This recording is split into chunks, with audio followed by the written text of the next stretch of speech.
ما شاء الله. وش السفرة هذه؟ ترى هذه أول حلقة في الموسم، يعني نحط لها طاولتين، بغينا نجيب طاولة ثالثة بس.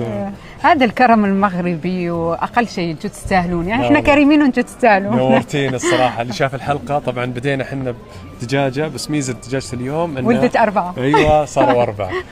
السفرة ما شاء الله عامرة. أنا إن شاء الله باخذ لي من كل حبة شوي وبفطر عليها اليوم بإذن الله. بالعافية بالعافية، واستمتعت على فكرة بالحلقة معك. روحك جميلة وطلتك رائعة وأسلوبك مريح. بعد ما عندك ترى فنانة تطبخ يا جماعة، تطبخ لازم.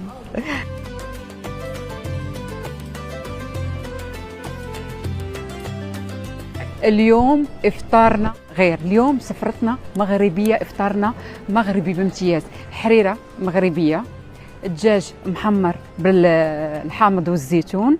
المعروف انه نحن دائما كنديروا بسيطلات صغار بحال هكا، كاينه بسطيله ديال اللوز والدجاج وبسطيله ديال الحوت.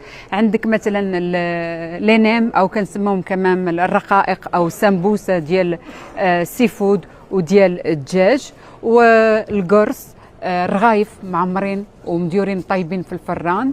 البطيبطات حتى هما معمرين بالخضره.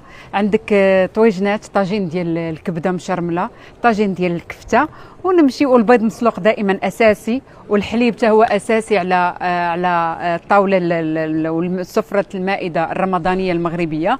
وما كيف ما كتشوفوا بالنسبه للحلو، شباكيه، بريوات، السفوف، بشنيخه، البغرير، الرغايف، ورزة القاضي معروفين نحن ما شاء الله تبارك الرحمن بها، وحلوة أخرى هي بزنجلان وبلوس.